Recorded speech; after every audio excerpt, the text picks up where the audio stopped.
Hi everyone, my name is Cynthia. Let's talk books. Today I'm here with an update to my series that I started in 2021 called A Historian Reads Historical Fiction. I thought that people would be interested in my thoughts on particular historical fiction novels because I am a historian and I tend to read historical fiction with a different eye because basically I know too much history. So I thought it would be interesting to do this series and people were interested in my thoughts. So I am here today with an update to that. If you have missed the last couple of videos in this series, I will link them down below because they will give you a look into what initial list I started off with and then what I have been adding to it. So for today's update, I really have focusing on the books that I've been reading that have been added to that initial TBR. I did read one book that was in that original TBR, and I have one book left to read from that original TBR. So there will be at least one more update on this series later this year. So let's start with the books that I've read since the last time that fall into the category of historical fiction. I have 3 to talk to you about. The first is Last Night at the Telegraph Club by Malinda. This is a book that was recommended by several people, including Shannon. Her channel name is That's So Poe, and a personal friend of mine also recommended this. She's a historian as well, so her recommendation really made me realize that I needed to add this book to this project. It is a book set in the late 1950s San Francisco, in particular Chinatown. And this book is a historian's dream. This is really the kind of historical fiction novels that we love getting into because it has a really strong sense of place. It is clear that Lo really understood the time period and the kinds of struggles that her characters could face in that time period. There's also a strong sense of place because our main character is confined through a lot of her life to Chinatown, and crossing those borders of Chinatown is a big deal, and so she gives us street names, looks, and how things change as our character ventures outside of Chinatown. In addition, our main character is a teenager and is realizing that she doesn't like men and that she likes other women. And so exploring that specifically in San Francisco and at Chinatown was absolutely fascinating. And Lo does a beautiful, beautiful job writing these characters, writing the setting, really understanding the time period. I have so much respect for historical fiction writers now that I've been doing this project because they really do have to become historians of this time period that they write in so that it feels authentic as you're reading it, and so that there aren't glaring mistakes that take you out of the setting. Especially for me, that's one of my biggest things of why I sometimes stay away from historical fiction, is because if there's some real glaring, like,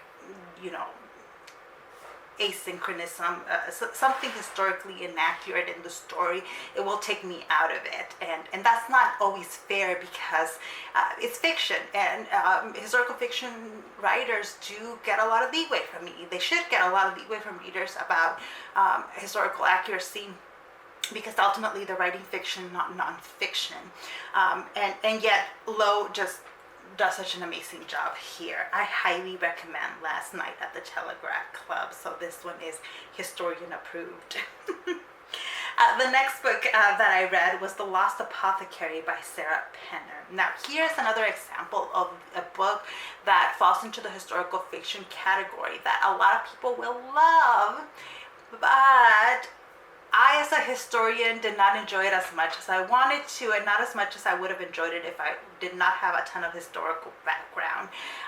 This has happened several times as part of this project. So here's the book where you have dual timelines. You have a contemporary timeline in which you follow a woman, Caroline. She is just found out her husband is cheating on her, and she decides to go on this trip she had planned with her husband to London without him. So she's in London and she finds a little vial, a little bottle of something with an etching, and it looks really old, and it turns out it's from the 18th century. And the second timeline we follow is set in the 18th century, in which we follow an apothecary who makes poisons. She sells these poisons only to women who plan on killing men in their lives.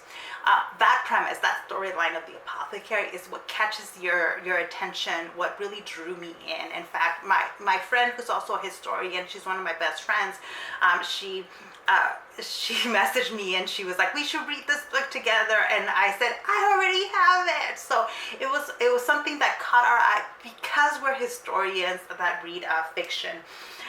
But we were both sadly disappointed with this story, in part because it's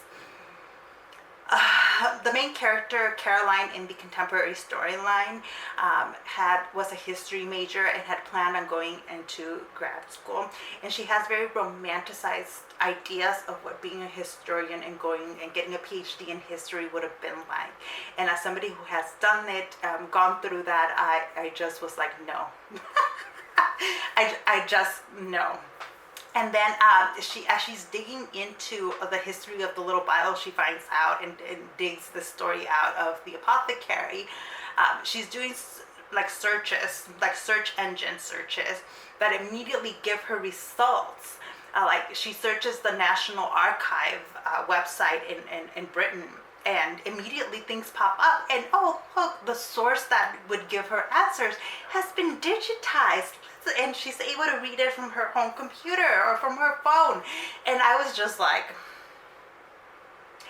historians of the 18th century anywhere have a hard time with digitized sources, and have a hard time, like you actually have to go into the archive to read a lot of those sources. And so it was just really inaccurate to see the work of a historian being portrayed as so easy.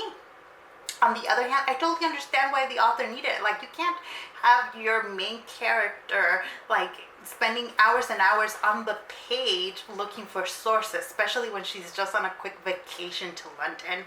And yet it just is one of those things. It took me out of the story. I don't think it will take anybody who is not a trained historian out of the story. If you're not a researcher, if you've never done a master's or a PhD, it will not affect your reading and your interest in the story. My other problem with the story, though, was that in the 18th century storyline, there's not enough death. The premise promises you men dying at the hands of women, and I wanted more of that. There was not enough men dying at the hands of women drinking poisons. That was just my personal take. So these are very like me things, but I really wanted to talk about this book in here because the inaccuracies of how the historians work and how it's portrayed was really a historian specific complaint.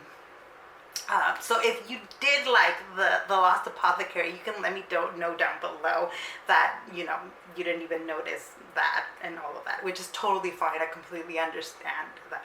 Other people, I can see why other people will really like and love this book. And last on my list is The Pull of the Stars by Emma Donoghue. So this was in my initial TBR list, and I'm so glad I got to it. I have to be honest that originally I found it on a list of like historical fiction books released in 2020, and I was like, okay, well this might be interesting. So I put it on my TBR, not expecting much from this book. But this book is so good. It's so good. So it's set in the end of World War I in Ireland, and so you get to see a little. There are some discussions about like returning soldiers, about PTSD, which were both really big themes. Things during World War I. You also talk about independence movements in Ireland and what's happening at the end of World War I with that. And then there is a pandemic, and that is the central kind of setting of this story. There's a pandemic. It's the Spanish flu pandemic, but at the time, I don't believe it has that name, so they just call it like this they have other names for it in the story. And you're primarily following a midwife who works at the big hospital, and she is put in charge because the staff is really short-handed at the hospital, so she is put in charge of the women who are coming in pregnant, who are sick with the Spanish flu. And if you love the show called The Midwife, you're gonna love this book because it deals with several of the same themes that Call the Midwife deals with. You know, pregnancy, midwifery during this time. There are 3 birthing scenes in this book that are very, very graphic on the page.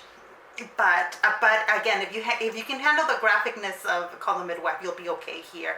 And so there's a lot of discussion of like the midwife, we're following the main character, going through her head about what options she has as the women have certain reactions through their birthing process. And not all the birthings end well. Right? There is tragedy in some of these birthing stories, and it's sad, it's beautiful, it's amazingly written. As someone who is really interested in these themes, I didn't find a single inaccuracy. There might be some medical inaccuracies in there, but I think that Donoghue did a fantastic job doing a lot of that research, and everything that she has her character do was at least possible during that time, because she does have her, you know, reject some of the things that most doctors would have done or would have gone to in terms of in a crisis mode. So she has her character kind of reject some of those and instead adopt what would have been better techniques. I'm not sure if all of that's entirely realistic, but it's not unrealistic either. And so I really ended up being surprised at how good this book was. It also has queer themes in the story. I haven't heard a lot of people mention that when discussing this book, and I wanted to make sure and include that in here because it plays an important role in the story, and just so well written. The history and the story just mesh really well. That's what I really liked from The Pull of the Stars and Last Night at the Telegraph Club. And what I think that historical fiction does so well is when it meshes that, when it teaches you some history, but it does it in such a subtle way that you're not even aware of it necessarily. As opposed to like The Lost Apothecary, I think because it has those dual timelines, it's like the historical timeline is this separate thing, and I think that can be really tricky. And for me, what I'm finding is, or at least from this set of readings, what I find I really enjoy historical fiction is when the history and the fiction are intertwined so well that you can't easily make the distinctions between those two, and then that allows me as a historian to just be immersed in the story in a way that other books don't do it. Other books don't do that for me as a historian, and that makes all the difference when reading these books. So that is it for me. I could go on and on about all 3 of these books. I have a couple more books as part of this project that I will list. I'll make sure and list them down below too, just if you're following along with this project, know that I'm still going to read The Evening and the Morning by Ken Follet. I just got the audiobook for that. It's a long book and a bit controversial among historians. Ken Follet is. So we'll see how I do with that. El Paraiso en la otra esquina by Mario Vargas Llosa. I have the physical book, so that would be one of the next books that I pick up. And Kim Jiyoung, born 1982, is still on my TBR as well. So those are the 3 books still on my TBR. And then I might pick up other books as they come. I come across them, as I end up with them, that kind of thing. So watch out. Give me at least 1 month, maybe sooner, because I'm in the middle of a couple of books that will be part of this project. But then give me a little bit more time to finish off the TBR and round out this particular project. I'm always looking for more historical fiction books that you would be interested in hearing my thoughts on. So if you have suggestions of books that you'd love to hear my thoughts on, feel free to leave them down below. Thank you so much for watching this video, and I'll see you in the next one. Bye.